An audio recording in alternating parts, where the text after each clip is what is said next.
Because everyone says, well, you should be harmless, virtuous. You shouldn't do anyone any harm. You should sheath your competitive instinct. You shouldn't try to win. You don't want to be too aggressive. You don't want to be too assertive. You want to take a back seat and all of that. It's like, no, wrong. You should be a monster, an absolute monster. And then you should learn how to control it. The loved ones being depressed, etc. So many things that they're telling me, but they're not willing to tell them. So we walk around all the time, allowing our family members, our loved ones, to be depressed, to be fat. So we rather see them having diabetes, having depressed mindsets so they can't find their best selves. We're worried about them being upset with us. I'd rather someone hate me and get better than like me and stay the same. So in life, you got a decision to make. Don't have these sidebar conversations behind people's backs. Make sure you tell them that they can get better, that they can do better. Stay hard. And again, in the Harry Potter stories, you see he's touched by evil, right? He actually has a soul fragment that's embedded within him that's as black as anything can possibly be. That's why he could talk to snakes. But without that, he wouldn't be able to have any victory. And that's exactly right psychologically. Unless you can think the way that an evil person thinks, then you're defenseless against them because they'll go places you can't imagine and then they win. What do you do when people treat you like a doormat? Think about what a dog does. If it starts getting offended a little bit or starts getting problems, it stands up a little bit. It's going to growl. Now that's an indicator. So even a kid, even a child knows that a growling dog is a warning. Yeah. What else do dogs do? Dogs show their teeth. That's another warning. Like, hey, that's another line in the sand. And barking, right? Because you have to bark. And I mean, a dog barks at you. When a dog barks at you, it's got your attention. It's growling at you. You know what's going to happen next if you keep doing whatever it is you're doing, right? You need to back away from that dog. He needs to learn how to growl a little bit, how to bark a little bit, how to show your teeth a little bit, how to just stand up, posture correct. We have to choose these great fucking magical words that make people feel good. Tell yourself the truth.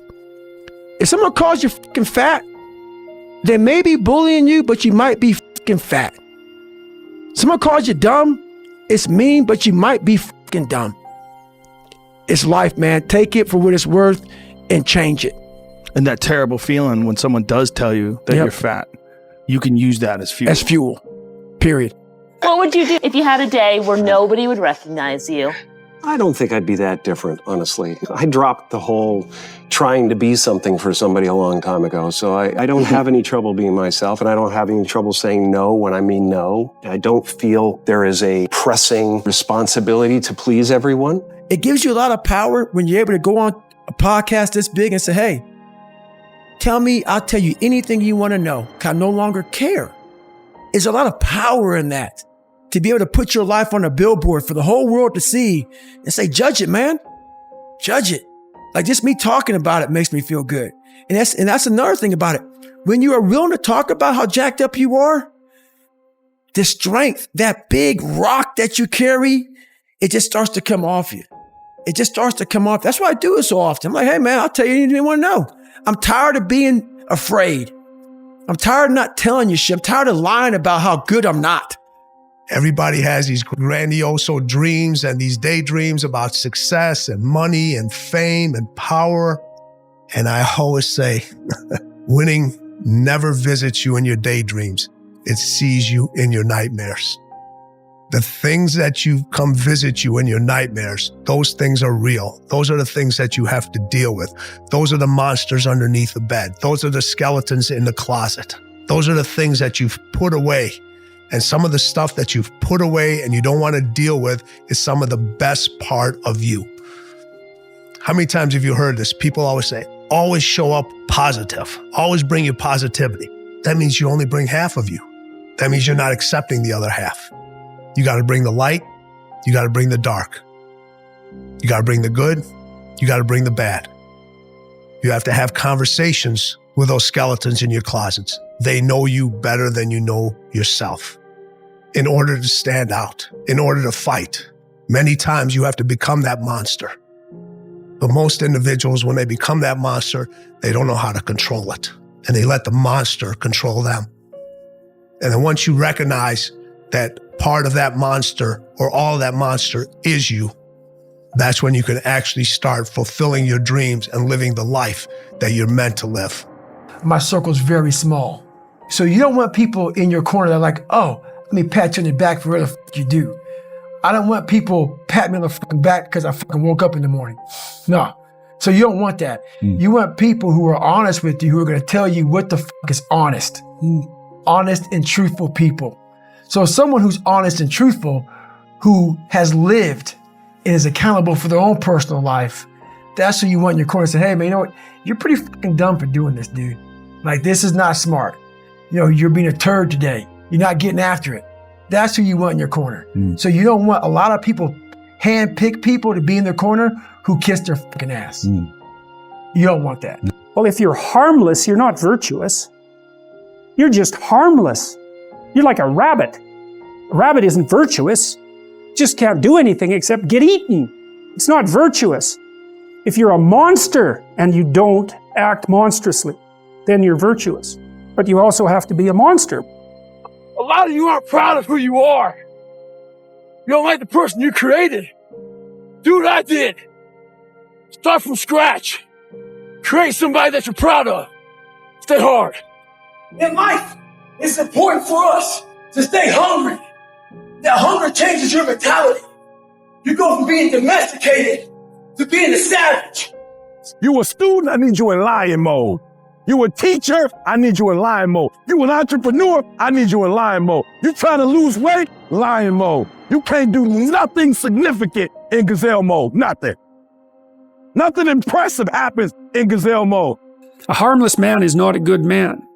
A good man is a very, very dangerous man who has that under voluntary control to women, and one of them is Beauty and the Beast. And you know, Beauty isn't interested in the guy who isn't the beast. She's interested in the guy who's the beast. And that's exactly right. But she's interested in the guy who's the beast that can be civilized and disciplined, right? And who can use that in the service, well, let's say, of a family. Mediocrity feels so fucking good. So we love surrounding ourselves with mediocre people. They give us a get out of jail free card. Whenever life gets hard for us, they tell us it's okay. Don't fucking worry about it. We don't want to surround ourselves with those people out there who are getting the fuck after it every day, holding us accountable, making us feel uncomfortable. People who are challenging us at every turn of life. Those people scare us. That's exactly where you need to fucking be in your life, with those people who questioning who you are. That's exactly where you want to go. That's exactly where you grow. How much were you trying to just say to please the other person, right? If you know someone's into something, you're like, well, I'm not really into it, but they are. It'll make them happy if I say I am too. So you're just trying to please them, no personal boundaries. And you really can't cheat this. You know, you think you can cheat your way there. Eventually, it'll come and get you. One thing that changed my life is my grandfather. He told me, you're going nowhere in your life, not being anything. As bad as that hurt me, it got me to pull my head out my ass. So learn to stay hard, have thick skin, and do what's right.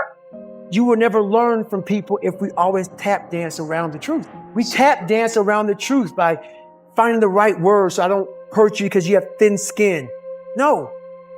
Tighten up, people. It's okay. Trust me. It's okay. You might be called nigger one day. It's okay. You might be called some Jewish word or some faggot or gay word. It's okay. Let them call you that. What are you going to do now? They don't own your life. How are you going to control that now? How are you going to flip it upside down and say, Roger that, now I'm going to harness this shit and you'll read about me years from now? When the eagle spreads its wings, it was built for high places. It was built to soar, to fly. It was built to withstand storms, so that when the storm comes and other birds run for shelter, the eagle runs into the storm and uses the storm to lift it up so that it can fly above the storm. You know you're an eagle when you ran into a storm that you thought was going to kill you, and instead of it killing you, it lifted you higher than you've ever been lifted before. It's a sure sign you're an eagle. Those who have swords and know how to use them, but keep them sheathed, will inherit the world.